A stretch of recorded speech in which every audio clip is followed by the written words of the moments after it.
આજે આ 4473 પરીક્ષાર્થીઓ રાજ્ય સરકારના સભ્ય બન્યા છે। તમને કદાચ અંદાજો નહીં હશે, તમે ભલે રાત દિવસ મહેનત કરી હશે,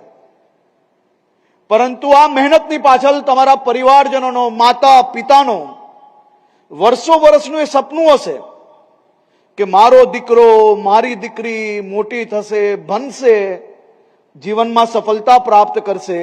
આજે તમે ગામમાં પાછા જ્યારે જશો ને,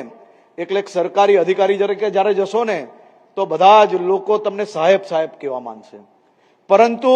એ સાહેબ સાહેબની વાતમાં આવીને જમીન ક્યારેય છોડતા નહીં, ભૂલતા નહીં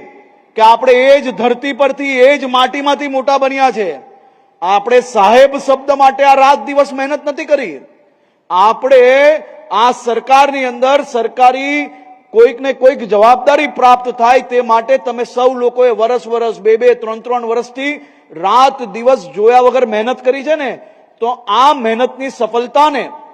લોકોના આશીર્વાદમાં કઈ રીતે બદલાય તે દિશામાં કામ કરજો। સાહેબ શબ્દની નજીક